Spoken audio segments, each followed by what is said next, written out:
name is Richa. I'm a director with Women Who Code Portland. I've been with chapter for 4 years now. 4 years, yes. The first time I saw Caterina, she was running this chapter all by herself, running around. It was a big networking night at Airbnb, and she was going check-in and food and speaker, everything. I went to Caterina, I was like, would you like some help? And it was like, yes, please. And now we are here, 5 years. It's a really big moment for us, right? Yeah. So today's theme is 5 years of growth. Speaking of which, 5 years ago, I was a Java developer in Burlington, Vermont. Yeah, Vermont only has one city, Burlington, so and then, I got laid off, then I got laid off again, and then I was like, screw this, I'm done with Vermont, I'm gonna go somewhere else. And Portland happened. Now I'm a software engineering manager at Nike. So this is always what I wanted from my career. I always wanted to be in a technical leadership role, and I'm really excited that I made it. I want to go very far, but this is a good milestone to have. So I'm very proud of that. So every single person who's going to come upstage, and I hope you are all filling up your networking activity, you should reflect back. You should see where you were 5 years ago and where you want to go next, right? Because I think 5 years is a good time to reflect back. Is this where you want it to be? And if you didn't want to be here, there is always time to go further. So with that, I'd like to hand it off to Keely and hear her journey. Thank you, Richa. So yeah, it is like Richa was saying, 5 years is a very long time, and it's also a very short time. I'm sure you all feel the same way when you think about where you were 5 years ago. So 5 years ago for me, I was here in Portland. I just recently moved here with my boyfriend at the time, now husband. So that happened in the last 5 years, which was pretty great. And I actually wasn't in tech at all. I was in advertising, and I was overworked and underpaid. And during that 5 years, I transitioned into tech, and last year I made senior engineer. So it's been a really good 5 years, and I'm really looking forward to the next 5 years that I have and that Women Who Code Portland has. Hi everyone, I'm Caterina. So excited to be here, so excited to celebrate this. We want to say that 5 years can go by really quickly, but it can also go by really slowly. I feel like when 5 years ago I was going through an acqui-hire, which is like some sort of acquisition, and I was really feeling down on everything tech related, my coworkers. I was in Silicon Valley at the time, and I knew I needed to make a move, and so I ended up moving back to Portland. And I honestly just wanted to find like better people in tech, or people that I wanted to hang out with more in tech. And so that's why I really started putting in a lot of time into Women Who Code. I felt like I could really grow an entire, like establish a little like support group and community for myself, and then it just sort of like grew. So it's really exciting to see how far we've come in 5 years. On a personal note, I actually also decided to go back to grad school, and my graduation was yesterday, so thank you so much. And I would like to, up next, welcome Alex, who is going to tell us more about Women Who Code. Hey everyone, I am Alex. I am the Networking Nights lead for Women Who Code Portland. Tonight is a very special edition networking night for our 5th year anniversary. About 5 years ago, similar to Keely, is when I decided to change careers into tech, and so I'm very proud of being able to make that transition, but also, not just on a career sort of like individual level, but also joining Women Who Code and like the amazing community here in Portland, and being able to see so many women doing cool things and having like amazing careers, and that has been so important and really inspiring to me. So I'm really proud to be a part of Women Who Code Portland. So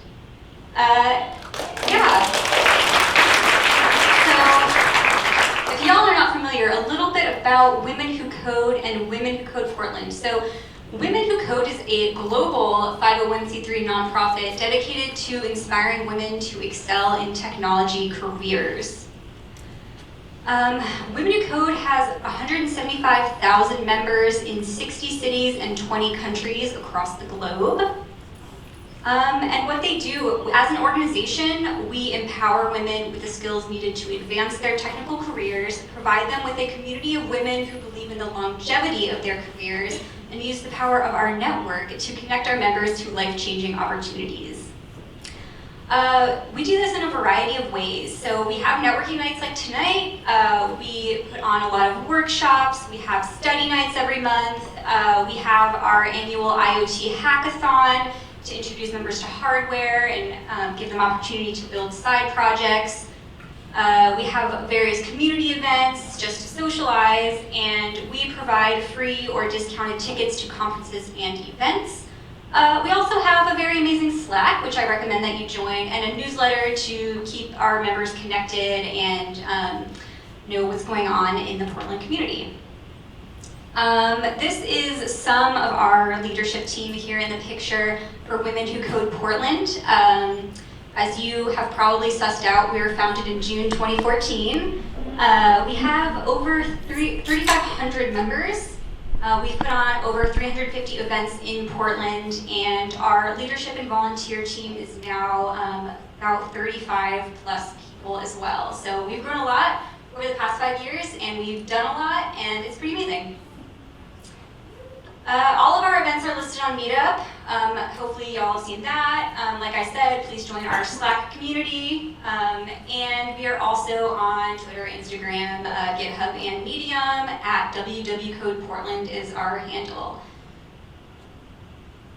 Very quickly, I'm sure y'all have read this since it was on the Meetup description. We take our code of conduct very seriously. We do not tolerate any type of harassment at our events. If you would like to submit an incident report form, we have a small link at the bottom here, and please find anyone. All of our volunteers and leadership members are wearing these Women Who Code Portland shirts. Yes, a variety of them up front here. Can you read it off, actually, because it's blocked by the chairs? Very quickly, I will read this off. So, Women Who Code is dedicated to providing an empowering experience for everyone who participates in or supports our community, regardless of gender, gender identity and expression, sexual orientation, ability, physical appearance, body size, race, ethnicity, age, religion, socioeconomic status, caste, or creed. Our events are intended to inspire women to excel in technology careers, and anyone who is there for this purpose is welcome, because we value the safety and security of our members and strive to have an inclusive community. Like I said, we do not tolerate harassment of members or event participants in any form. So if you experience any kind of harassment or would like to report something, please let one of us know. Please fill out an incident report, and we hope this is just a very great, inspiring time for y'all. And now we are going to hear from our amazing sponsors, starting with our hosts of the night, New Relic, and I'm going to hand it off to Erica.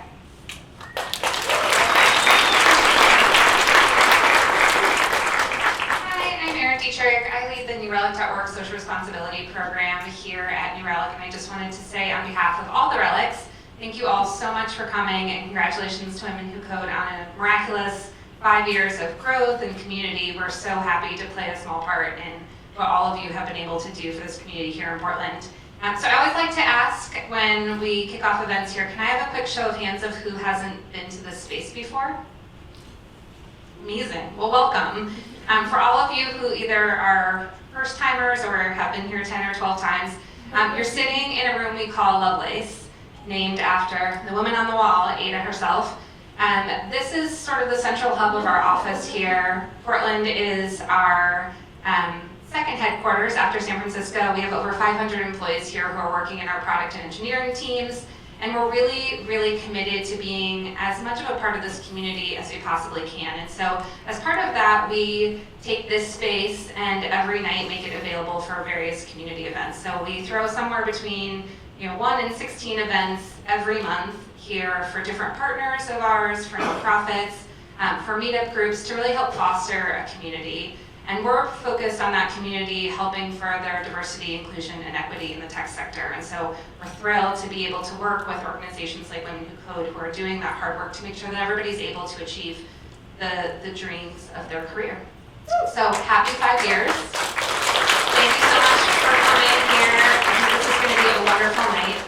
We are hiring. I'd be remiss if not to say that to all of you. We can help you achieve your dreams. Matt, who many of you already know, is standing over there. He's one of our recruiters, but feel free to chat with him or me or any of the relics who are here. There's a bunch of us if you want to raise your hand, New Relic folks. All hiding in the back. But we'd love to talk to you about New Relic or about anything in our community, and thank you again so much for being here.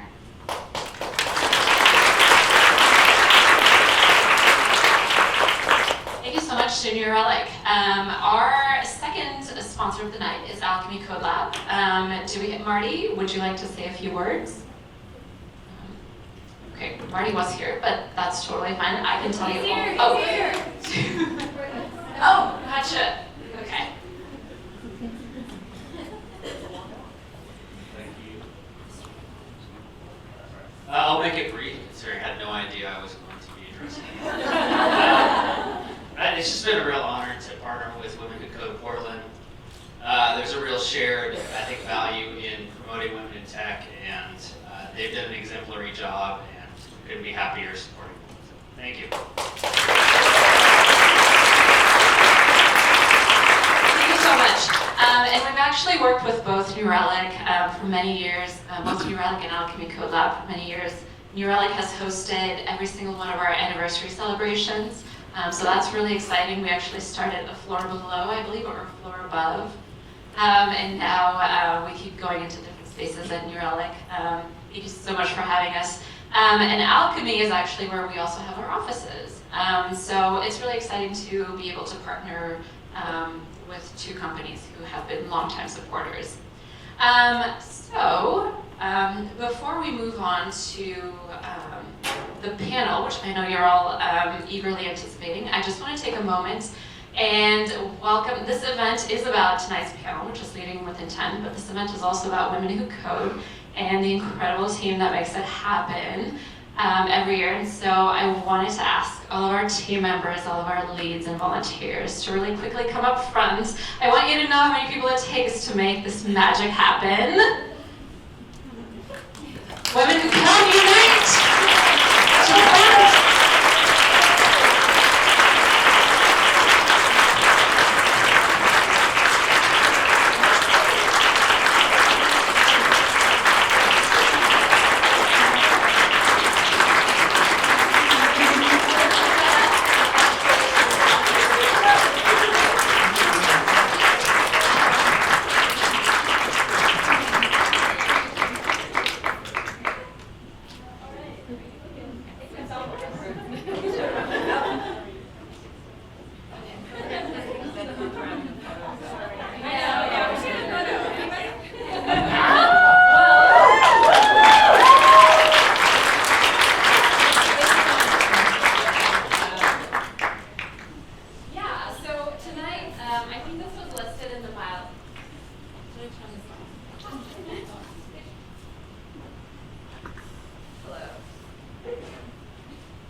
on now.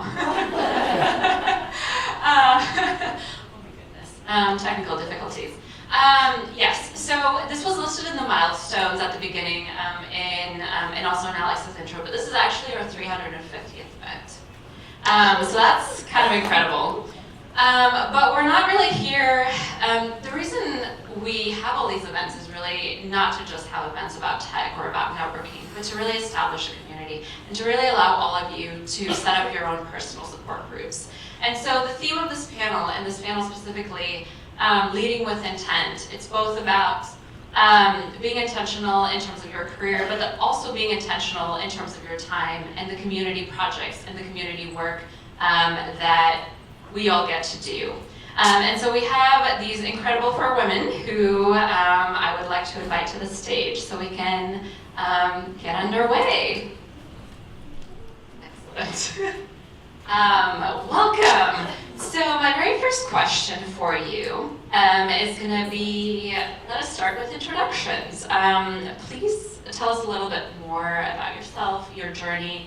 Have you gone into tech? Where are you at right now in tech? But also please tell us about sort of the community work that you've started to do. in the work that you do outside of work.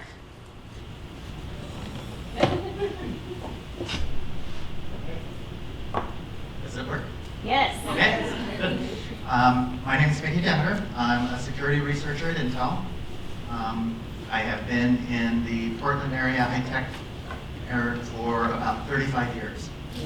So I've seen a lot of stuff go on through this entire time, and I've seen a lot of good things and a lot of bad things happen. I know that I would not be where I'm at if it was not for mentors that I have had and people who have worked with me and people who have lifted me up, and most of them women.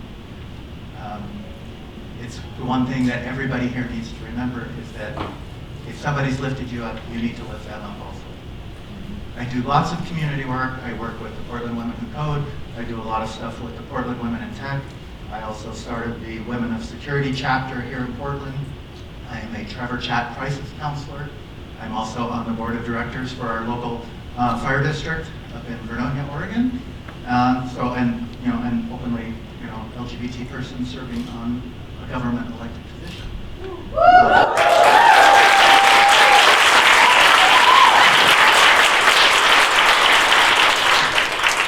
I will pass this back. Is this on? Yeah. I don't know how I'm supposed to follow that. Okay, I'll try. Introduce yourself. Well, my name is Vaidehi. I am an engineer here in Portland. I work at a company called Tilde. We build a little product called Skylight. Some of you may have heard of it. We also are pretty active in the open source world. And as far as what I do for 40 hours a week, I'm an engineer. But outside of that, I'm just someone who really loves to learn, and that's something I've carried with me into my career in tech. And one of the ways that I've done that was with my previous career. I used to be a writer and a teacher, so I have pulled that into my career in tech, and I've written some blog series. You might have heard of it. It's called Base.cs. It's a series for any of you who are interested in learning computer science. You can learn the fundamentals of computer science in 52 blog posts that I wrote over the course of the year. And I also co-host a podcast with my friend Saran Ibarek of Code Newbies. Thank Code Newbies fans. Woo! I knew you were out there. I'm just trying to elicit cheers. That's what I'm saying. So I host this podcast with her called the Base.cs Podcast, and I also have video series basically turning all the things that I've learned in my career into accessible, friendly resources for other people. The idea being that I wish these things had existed when I was starting out, and so I figured if they don't exist, I'll make them. And this year I'm working on a new project called Base.cs, which is uncovering the basics of distributed systems.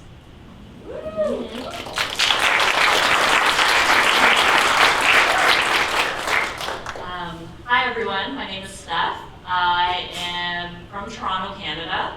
A couple cheers, amazing. So I work at a company called Flashfood. We help reduce food waste and we help people afford food at a better rate. My role there is the VP of product and design. And I actually never intended to land into tech. I had always had a passion with anything artistic, coding. Back in the days where I would edit themes on Tumblr for MySpace as well. And I tried to avoid it essentially, but I kind of landed here, and ever since it's been pretty amazing. I've been able to grow quite exponentially in my career, and what I do now as well is I try to give back to the community. I run the chapter for Women Who Code in Toronto, as well as I do a lot of mentoring. If someone reaches out to me, I try my best to make time to meet up with them, go over their portfolios, give them advice, because that's something that really helped me in my career path, so I try to do that as well.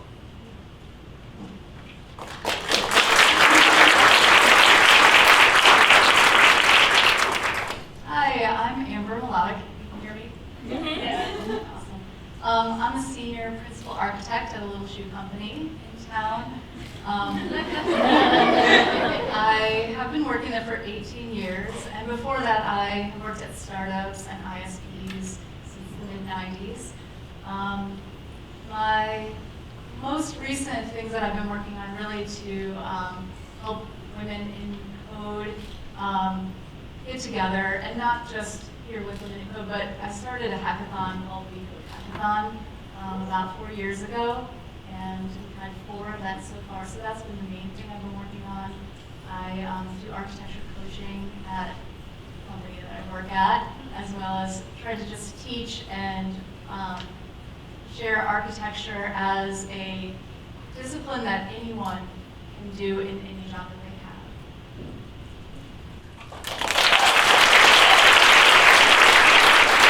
Thank you so much for that. And I actually have an announcement really quickly to make that I probably should have done right before we started. But we're going to go through some questions, but then we're going to have a Q&A from you. But the way that we're going to do that is through Twitter. We're going to ask you to tweet at WWCode Portland or use the hashtag WWCPDXs5. And so those 2 hashtags are actually up there. So you didn't need to write it down as I was saying it. And we're gonna, at the end, we're gonna have our co-directors, Richard and Keely, go through and ask our panel some of the questions you sent in.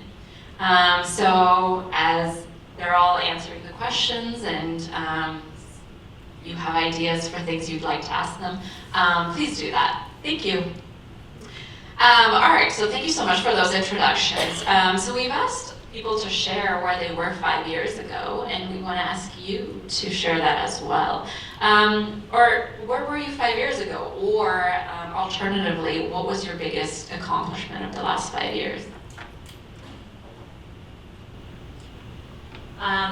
So 5 years ago, I was working in education at a university, and it was a very safe and secure job, but I knew that I wasn't having a good time.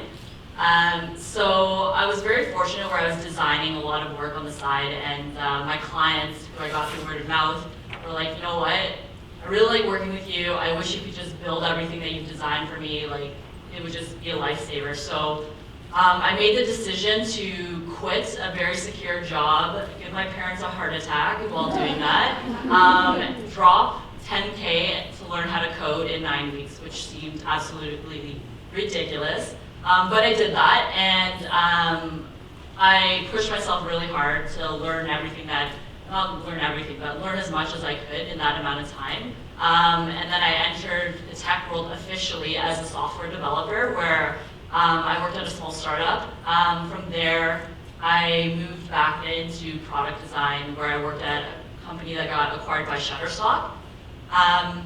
And then from there, I kind of just got promoted as I went. So at Shutterstock, I was promoted to a design lead, and then I switched companies to become a director of design, and then eventually I switched to where I am now, where I'm vice president of product and design, which is really, really cool. But yeah, throughout that whole time, it was a lot of risk-taking, a lot of telling my parents as soon as I settled in the company that I was going to take another risk. You know, one of the biggest ones was, hey, I'm now working at this billion-dollar company, Shutterstock, and I'm going to leave to join a company in the crypto space as cryptocurrency was taking a major dip. So yeah, I mean, it kind of was a whole process of believing in myself and knowing like what I would be passionate in and how I could learn, and that was putting myself in very uncomfortable environments.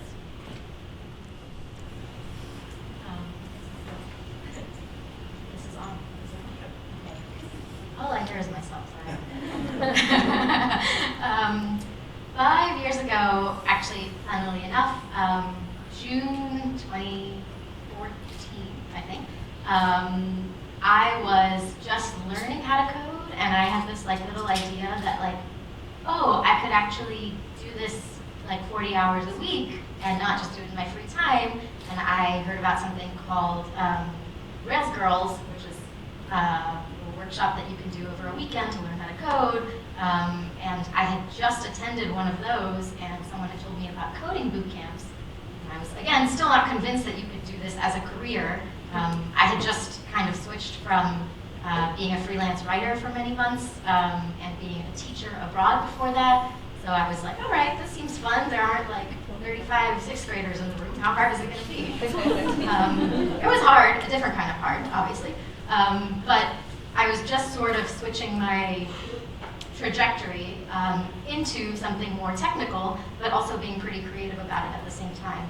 And I think that's probably my greatest accomplishment also, is just seeing what I was doing 5 years ago. And at the time, I sort of had this preconceived notion that I was going to have to leave behind a lot of the things that I loved to do well in tech. My background is in writing and teaching, and I thought that being in tech was, a very lonely, like, technical, like, logical, math-focused thing that you do by yourself in a basement, and it turns out that's not the case. And it actually turns out that you can leverage all the things that you did before, too. And in the past 5 years, I've actually been able to teach programming, I've actually been able to write, and I've been able to marry all the things that I love into this amazing career, and fulfill some goals that I never actually thought I would be able to do. So that's 5 years for you.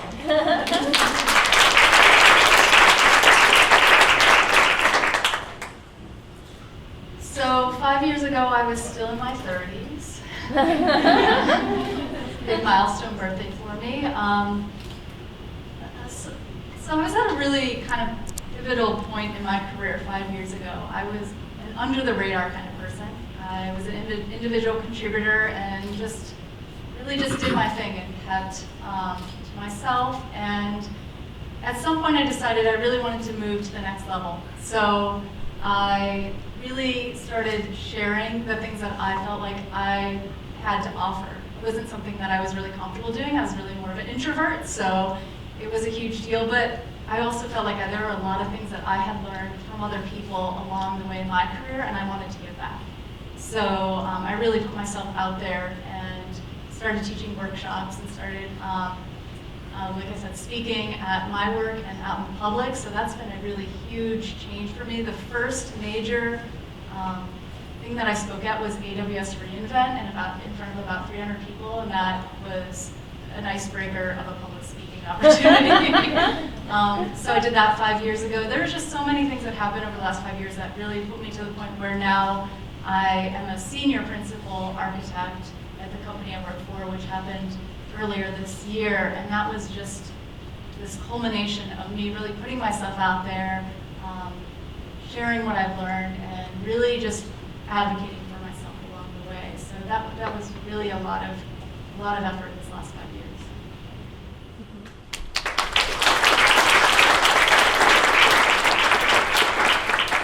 So my last 5 years has entailed security.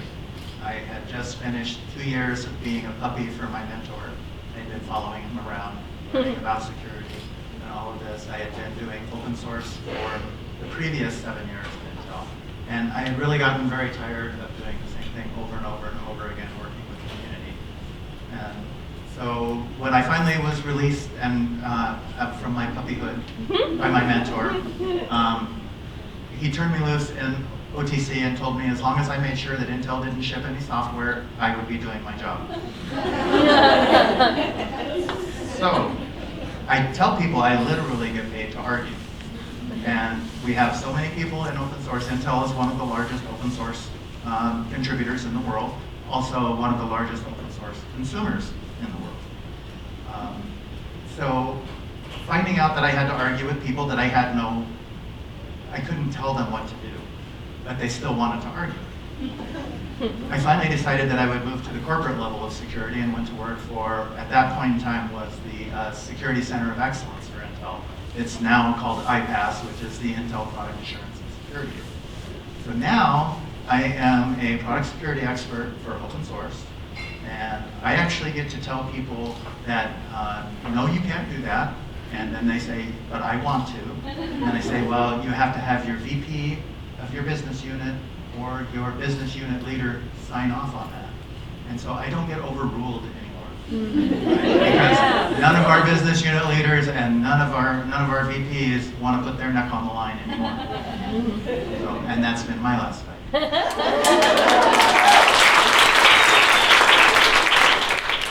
I think there's a theme there. Don't mess with Miki. Yeah. So one thing, a theme that came about as you were talking, was sort of advocating for yourselves and advocating to get to where you are. I specifically want to ask this question to Steph. You said that you are a vice president, but how much advocating for yourself does it take to get to that point? I think in my situation, it does take a lot from the beginning, and it takes a lot of hard work. But I truly believe that once that happens, people start recognizing you. So I ended up going, so basically when I was at Shutterstock, I was a design lead. And I felt very blocked. I had requested, more responsibility, more of this, more of that, but in the corporate world, it's a little bit slower to get things done.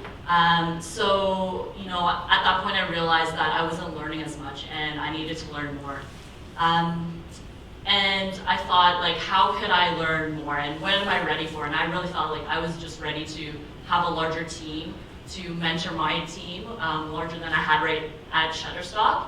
And there was a company called CoinSquare, which is, you guys would probably recognize it as the Canadian Coinbase. So they're in blockchain and the crypto space, and I saw that they were looking for senior designers. And I had, been an early investor, and I knew the head of talent as well. I shot him a message and I said, hey, let me know when you're looking for design leadership. I'd love to have that chat. And he actually got back to me and said, hey, let's hop on a call. So I hopped on a call with him, and it was very evident that they were looking for senior designers. They had about 3 or 4 designers at this time, and I was just pretty much hey, just let me know when you're ready for design leadership.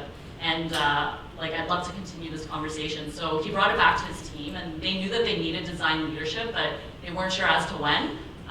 So they had that conversation, and they decided to bring me in, and that's where it becomes very important that you sell yourself, that you know what you want, and you think that really it's you have nothing to lose, right? I like to talk about to my people I talk to is your first job. Mine was at a coffee shop, and I didn't know how to use a cash register. I didn't know how to do a lot of the tasks, but I figured if I had the chance, I would be able to do it. And that was kind of the situation and thought process I took with, trying to move into a director level. So I met with the VPs at that company, and they really liked me, and they decided to figure out if now was the right time, and it turned out to be the right time. So from there, I got a job as a director very shortly after, and I inherited a team of 6 designers at the time. Eventually grew to 8. So that was, in a nutshell, one of the situations that I really pushed and advocated for myself. I also want to ask a very similar question to you, Amber, because you told us what your title was at this, some sort of shoe company. Yeah. But you're one of the most senior women in engineering, one of the most senior engineers really at this company. And so how do you advocate for yourself to get to that point? And also, alongside those same lines, how do you choose whether you want to stay in this individual contributor track that you're in versus how do you choose to go into perhaps another track such as management? When did you know? That's when did I know? It's been this up and down kind of question throughout my career, because I've had people push me to management. They said, you would be a really great manager, kind of think about it, but I really want to stay hands-on, so I don't really entertain it too much. Then about a year ago, I had this amazing opportunity to shadow the CIO of my little company. And it was the most amazing day of my entire career, quite honestly. I had no idea what a CIO does. I don't know if it was a typical day or not. It was nonstop meetings all day. I should not have had coffee in the morning. It was very busy. But really it was this opportunity to see how leadership at that level works and to see the level of influence and how they held themselves and how they listened to other people and the kind of decisions they needed to make. And I thought, this is not what I want to do. And so it was an amazing opportunity, and I realized I'm going to be an individual contributor for a while. Maybe some point in the future I'll think about it again, but it was phenomenal, and I'm so glad I did that. But yeah, after that I thought, well, what do I really want to do?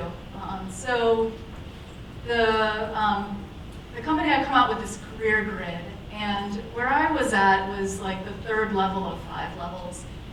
In my area. And so I looked at the career grid and I saw the 4th level and I said, I'm already doing all of these things. And so I took a little spreadsheet and I listed all the responsibilities and all the expectations of that job, and I listed all of the things that I do and all of the ways in which I already meet that. In fact, probably meet some of the ones in level 5 already, and say, how do I get to level 5? And that's that conversation I took to like 4 VPs and my boss and their boss, and really took it around and said, this is what I want to do and this is where I want to go. How do I get there? What do I need to do next? So it was this opportunity for me to really advocate and sell myself, which again, as an introvert, it's a lot of work, and it's really putting myself out there. So it was really just having that conversation over and over and really listing out all the ways in which I was already doing that job, to be honest.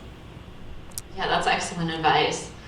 I also want to ask you, Miki, about this question, because in your introduction you talked about being open, and also just because in the last 2 years I feel like you've become very vocal, very visible, and I'm wondering what have been some of the opportunities that came along with that, and maybe what have been some of the drawbacks that came along with that visibility?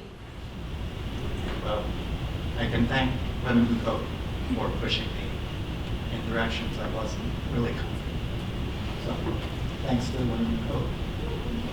But the good things that have happened is I get asked to speak everywhere now. And I had literally given up speaking from the time I was in my late 20s because I got ripped apart so bad at a few conferences, and I just absolutely refused to do it. Caterina talked me into doing it. She's pushed me really hard.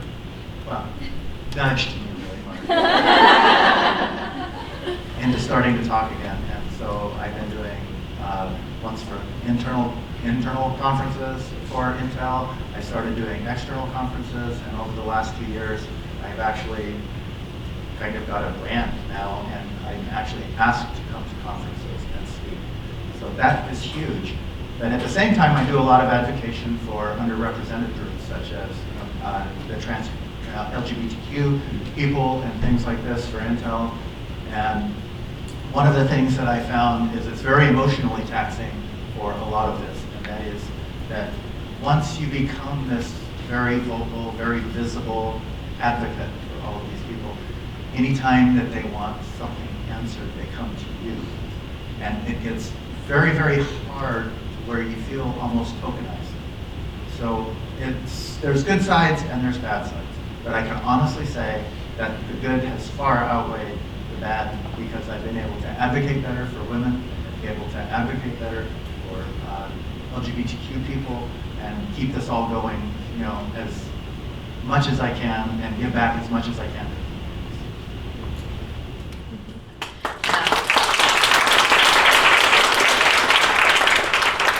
Vaidehi, you are also a very well-known woman online.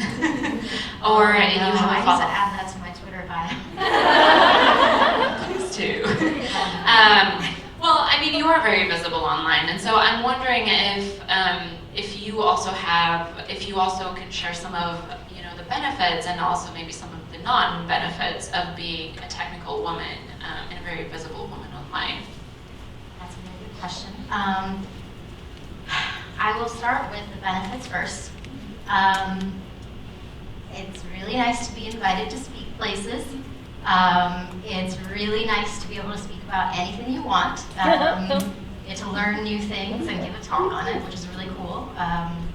Probably 4 years ago, I was terrified of giving a talk and even writing a proposal, and now I'm terrified because I haven't written a proposal in so long. And now I'm like, oh, what if I actually have to submit one day? So we'll see how that goes. But it's a good thing, ultimately.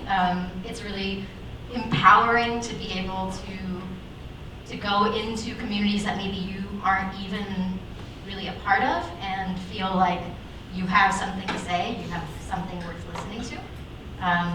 And probably from the perspective of someone who creates content, and I would like to add for free, it's really awesome to get this feedback that something you wrote or something you blogged about, you podcasted, a talk you gave, a video you created, like helped launch someone's career or help them get that job, or didn't make them cry when all the other blog posts about binary trees did. That's a really awesome thing because I have cried and it's not fun. So it's validating because I think especially when you're online, sometimes you don't see the audience that you are creating things for and you're trying to help. And in the beginning, there actually even wasn't an audience for me, it just kind of grew. But that's the 99%. There's always the 1% of people who I think find it very easy to see your work and criticize it and point fingers and don't necessarily want to put in the 10 hours that it takes to research and write a blog post. And it does affect you, I think, in the beginning, but I think the more that you lift other people up and the more that you start to validate your own value and what you bring to the table and what you're capable of, you start to sort of ignore that 1%. At least that's what I've started to do. And they do still exist. I have a funny story is like one time I submitted a talk to a conference and someone who was not attending the conference told me that it was like too beginner friendly. And they were like, oh, don't people learn this in like CS 101? And I was like, yeah, bro, but I didn't go to CS 101 and a lot of people didn't either. And it's still like valid content. So you will still have that kind of pushback. But that's like the 1%. And you have to remember that the 99% is much bigger than that. I don't think I had any advice. Ignore every one tweet out of 100, I guess. Ignore the 1%. Just remember the 99%. So you bring up a good point, though. Like putting in all that time to do your work, and then putting all that time to lift other people up. What happens when you burn out? How do you handle burnout? How do you handle not signing up for too much? And this is a question for anyone. This is a tough question, so I'll take first shot at this. Go for it. Everybody calls me the busiest woman in InfoSec, and I will tell you why. When you look at my June calendar for off work time, it is busier than my work time. I've given 4 talks at conferences already this month. I have 2 more to do. I was asked to do an article for Thrive. I was asked to do panels and things like that. And so it gets very hard to say no once you start doing this. It's one of the hardest things that I have found is I get so busy, and then when I don't have anything to do, I feel like there's something wrong.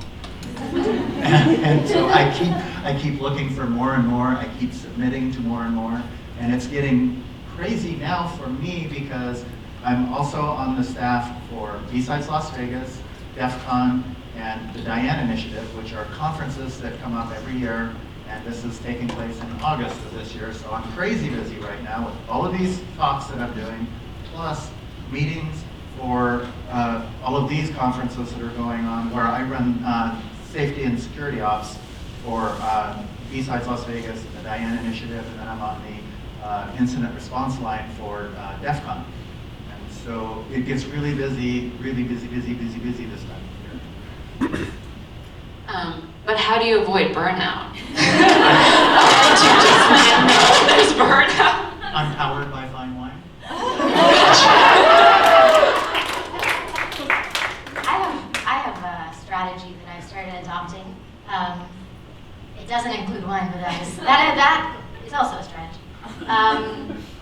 I actually was, sorry, I actually just was having a conversation about this recently with my partner, who told me that I need to say no more. And I was like, I am saying no. And he's like, well, you need to say it more. And part of the reason is because I think it does take an effect on you. I think mentally, emotionally, and it's just like, there will always be more opportunities. I think early on, it's like a funnel problem where you put things into the funnel and you're like, I hope one of these works. And as your career grows, it's no longer a funnel problem, now it's a pipe problem where there are more things coming in and you still only have 24 hours in the day, so you can't say yes to all of them because your pipe is gonna get clogged and that's not fun. But I think the way that I've sort of reframed it, and it has made me feel less guilty about saying no to things, because I've had to do that a lot more, is that you need to think about it in the big picture.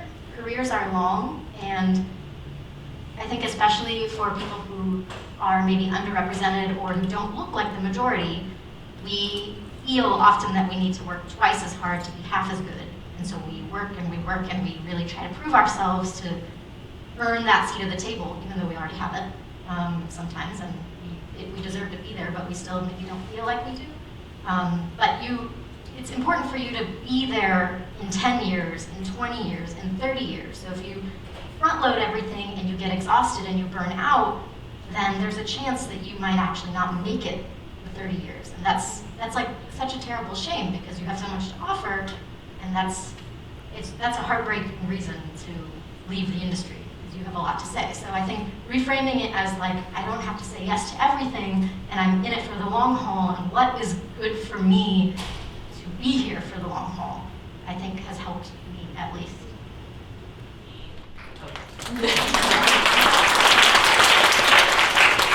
I get asked this question a lot because I get called a robot by some of my closest friends since I'm always doing things. But basically, I like to live under the mentality of, work hard, play hard, making sure that I balance my work with things that I like to do, whether it's, seeing movies, going out with friends, little weekend trips here and there. And when it comes to the work hard, it is eliminating the stuff that you're not passionate about. I started to feel burnout when I was doing a lot of things that some I was passionate about, and some it was more like helping out others or whatnot, and it wasn't interesting to me, and that's where I started getting this mental block. So right now I do a lot, but it's all stuff that I'm really passionate about, and I haven't felt any burnout, luckily. Very good advice. I would say 2 things I've been doing this year to help prevent my burnout were to start reading more.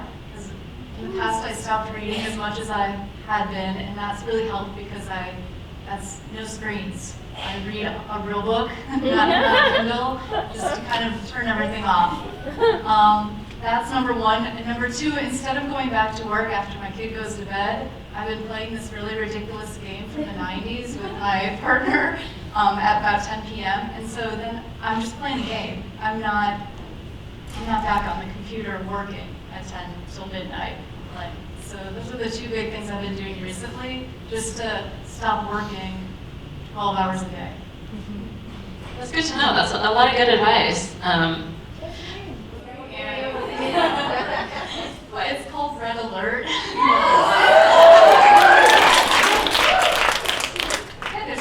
Maybe you can join us. So let's go back to the 5-year theme. What is a piece of advice that you would give yourself or your younger self 5 years ago?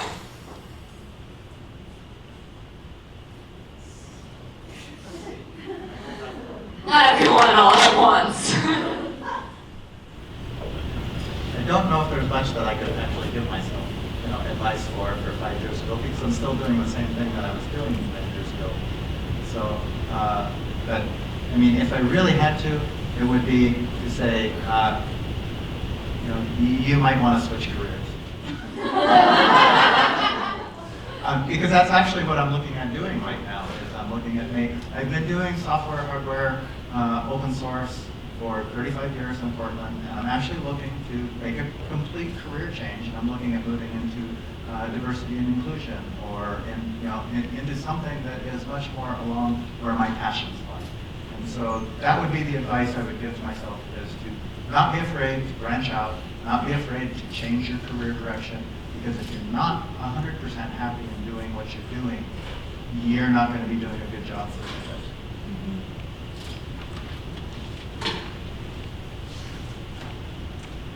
I don't know about 5 years ago, but maybe like longer than that. Would that count? No? That's fine. Okay, so Go for it. basically, I had a conversation with my parents when it was time to figure out what I wanted to do with my life. I was really good in art, and I told them, I think I want to do something in art. And they're like, how are you going to make money doing that? And I'm like, okay, you know what, you're right. I'm going to become a pharmacist. And the reason, and I didn't actually have the grades to go down that path, or I didn't try hard enough. And I think about it now, like now I'm in a field where I get to be creative all the time, and I wonder where I would be if I had just followed my own intuition and not tried to upset my parents, because I've done that. I've given them heart attacks throughout my whole career path now, so, and they definitely are like my biggest cheerleaders now, so it all works out, and I think that's what I would tell myself. Just do what you want to do, and it will all work itself out.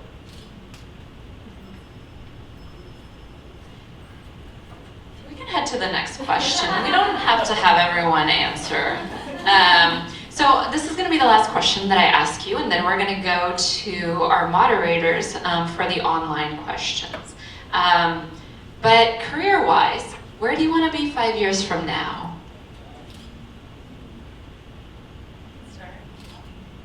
I want to be chief architect somewhere. I want to be kind of the top level architect at some company, even if it's not my own. That's really where I want to go, is just to be the highest level individual contributor, really leading technology like Adrian Cockcroft on Netflix. Like, I want to be that person.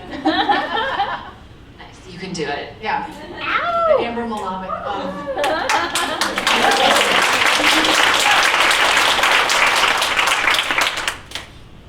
Where do I want to be in 5 years? Honestly, it's funny, when I was a director, I said I was going to coast for a while, and I kind of have that same mentality now, where I don't really have any personal desires to, elevate in my career. I actually really want to help grow the people on my team, and that's where I want to see myself in 5 years, to make sure that, I've built a very strong and healthy team, and I've seen my designers, my product managers, some of the software engineers as well, level up, and that's what I want to do.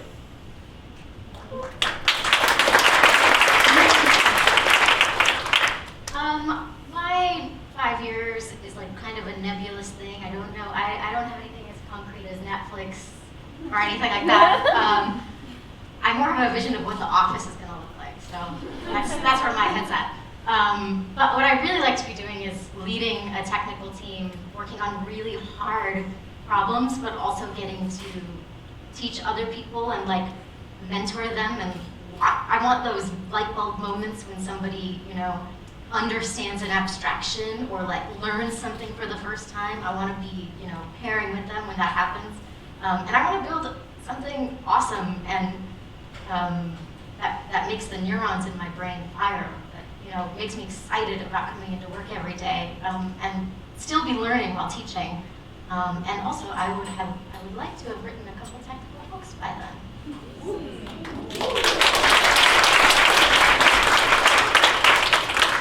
So 5 years for me, and I'm kind of in a unique position because all of you are starting in your careers or are mid-range in your careers, where I'm actually on the downhill slope of my careers. So in 5 years, number one, I want to be alive because I will be 70. Okay. Stop lying.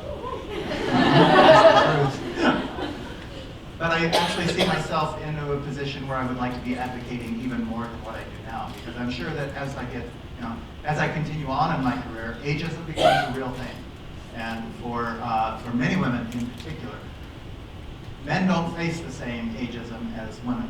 Women, as soon as they're taken out of the workforce from 50 on, tend to be overlooked, right, completely, right? And so that's where I'm going to start my advocating as I start moving on in my career.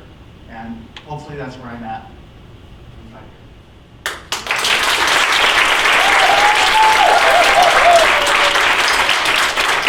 Thank you all so much. Let's meet again in 5 years for the Women Who Code 10. Do we have some questions?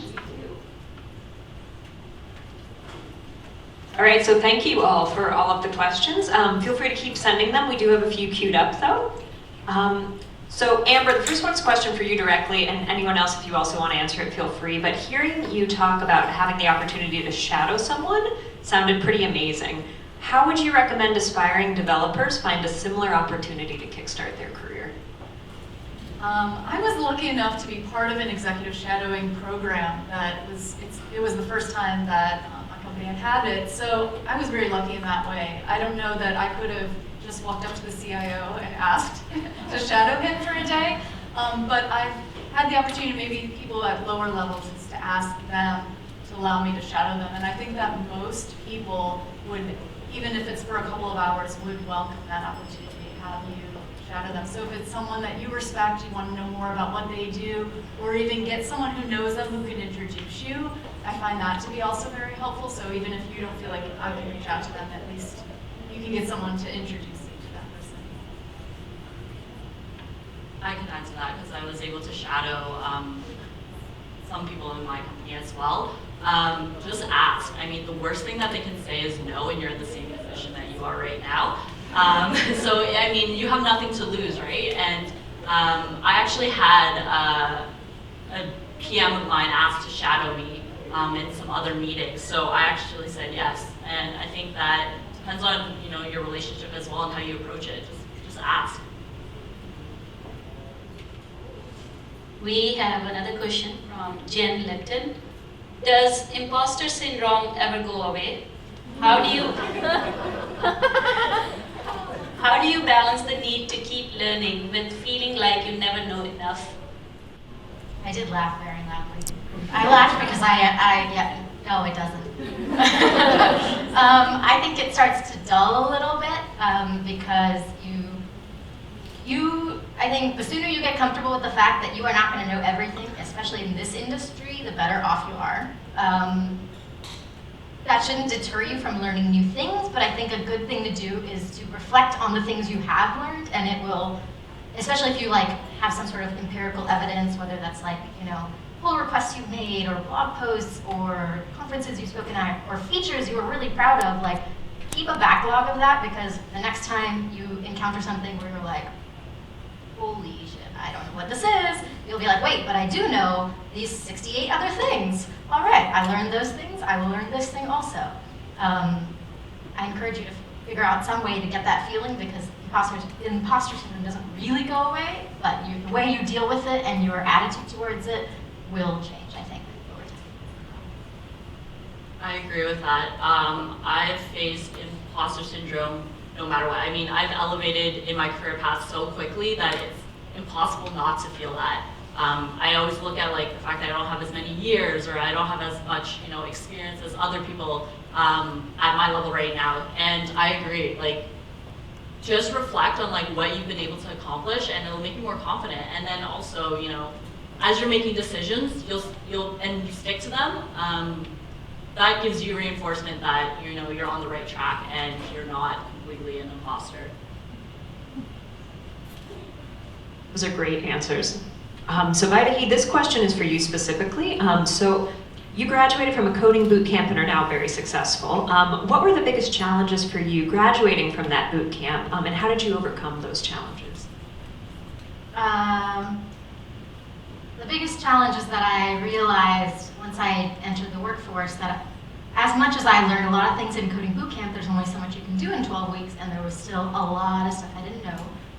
Honestly, my first interview and my first day on the job, I was like, wow, there were 18 different things you said that I don't even know what those are. So I wrote them down and I went home and I Googled them. But that was sending baby out to sea. I had no idea how to swim. But the way that I dealt with that is I just decided to take off a little bit that I could chew at a time, not too much. And I decided to like fill in the gaps because that was the only thing I knew how to do. One of the things that I discovered pretty quickly was that if you go to a coding boot camp, you probably don't have pretty good fundamentals of computer science, and if you go to lots of technical interviews, you might run into that. And so I just got tired of being in rooms where people were talking about things, and I would like nod but not know what they were saying, so I decided, I was like, oh, I'll just go learn it.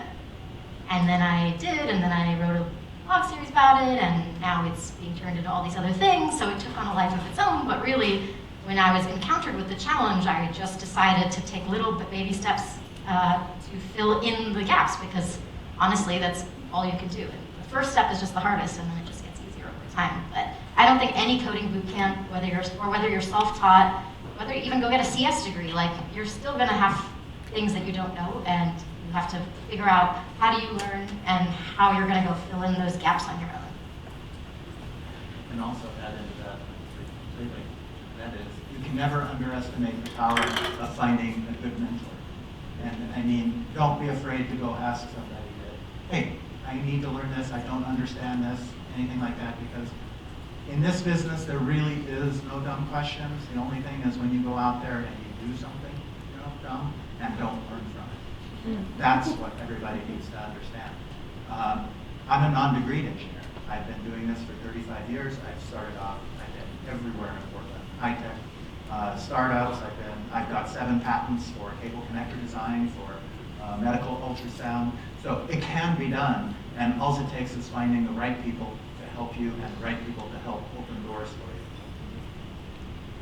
So, because Miki, you just brought up the topic of mentorship, this question is along those lines. What are some things that help make someone a useful mentor?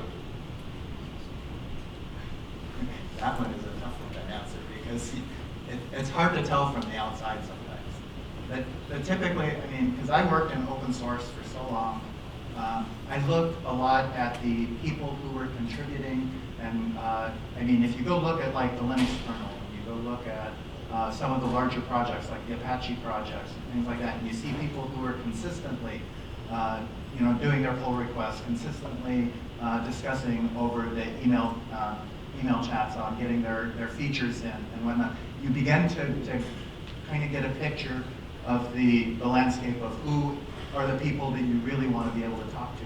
And that's what I did, is I reached out to these people. I mean, I have no filter, so I reached out to Linus Torvalds. I had no filter. I reached out to Alan Cox and talked to them early on in my career. And I mean, they've been around, I started using Linux in 1990, right? And I had no problem just reaching out and saying, hey, tell me what I'm doing wrong here. Tell me how I do better in the community, and how can I do this? So, I mean, it takes really researching the people that you're thinking of asking to be your mentor, because you want to make sure, number one, that they're going to do something for you and to help you, but also that you're going to give something back to them too. And that's the big thing, is to make sure that you guys fit together. I was very fortunate to have a lot of great mentors, and what I did was I really thought about, well, I guess you have to be a little bit self-aware and figure out like what it is that you want to do next. So in my case, I wanted to level up and become, a manager, for example. So I did what Miki did, looked up people who were in those roles and asked them for specific advice. I would shoot them a very short but very clear message in terms of what I wanted to gain. And one of the things that I did a couple of years ago was I reached out to about 12 director of designs in San Francisco. So that would included the head of design at Stripe, senior director of design at Twitter, like all these places, Uber, Lyft. And I actually had a 75% response rate. And from that, I almost gained about like 2 years of being, in the field. They validated a lot of my thoughts. I came prepared, I asked a lot of questions, and then I kept in touch with some of them after. So they were really useful to me because I actually had in mind what I wanted to get out. And that was, how do I make a stronger team? I brought up some of the issues that I was facing, things like that, and they were really able to guide me. Steph, did you reach out to them via LinkedIn? You bet I did. And yeah, I mean, it's one of those things where once in a while you might like run into them and they might recognize you and it's like a little bit awkward, but whatever. You just go for it, right? Like I said earlier, the worst thing that can happen is they ignore you, they say no, and life goes on. You ask someone else. So I think what I did was LinkedIn had like a 3-month trial that I hadn't activated yet. So I turned that on, I carved out a message, and then it's pretty bad, but I essentially just took out everyone's name and I just pasted the same thing to 12 people, and I had 75% response rate, and that's unreal. And I went to check out 8 different offices, and that was really awesome. That's great advice, and actually that would be a great question to end on with Vaidehi and Amber as well. If you wanted to give any advice around mentorship and finding mentors or sponsors for your career. I guess I can speak to the opposite side, which is if you are the person who's mentoring, which I've been in that position, but also I've been extremely lucky to have some really fantastic mentors. I think the best thing you can do is really listen to what the person needs and what they're looking for. I think a lot of the times people are very excited about mentoring, and so they might come into the conversation or into this relationship with a little bit of a preconceived notion, like, oh, this is what you need to do, but maybe that person, you know, is looking for something specific. In my case, like, I was really interested in understanding how to get really good at something technically and learn about open source. So my mentor very much listened to me, and he let me kind of say what I was looking for, and he was like, all right, cool, I'm gonna give you advice that's targeted to that. And I'm sure that he does different things with other people too. And to that same end, when I've mentored people, some of them have really been excited about going to a boot camp. Others want to self-teach. One of them went on to go get a master's degree in computer science. So it's kind of like meeting them where they are and not really forcing the relationship, because it's really about sponsoring their growth. And so I think that would be my biggest tip for someone who is excited about mentoring, is to approach it with that perspective, because then they'll get a lot out of it and you'll get the satisfaction of knowing that you helped them get there. So I would say that for me, finding a mentor, it's never been this formal, hey, you want to be my mentor kind of conversation. It's been, you know this thing, kind of similar to you, reaching out to someone and asking them the questions. And that could be someone who's a really great public speaker. I want to know more about that from them, or someone who is really knowledgeable about a very specific technical thing. So I would take the networking engineer of one of my early ISPs out to coffee and ask him a million questions. And what I've done really in my time recently as a mentor is I don't have a lot of time to have a whole lot of mentees rather, so I put together an architecture coaching group. So various women who have reached out to me who want to understand how to get into architecture or how to move on with their career from senior engineers and stay as individual contributors. I just started a monthly lunch, brown bag. And during that, I really just focus on I take an hour and divide it up into 3s. And we have a thing that we talk about for 20 minutes, and then something that we practice maybe for 20 minutes, and then just open questions about their careers, about the company, about anything that they want. And so that I can be available to them and whatever they need. And I'm able to really meet with 8 people in this way without having to have, 8 one-hour conversations once a week. So that's been really a great way to, it's a little selfish for me because I want more women in architecture, and to give that to them because I want to help their careers as well. That's amazing advice. Thank you. And thank you all so much for everything you've shared tonight. Can you give us a round of applause?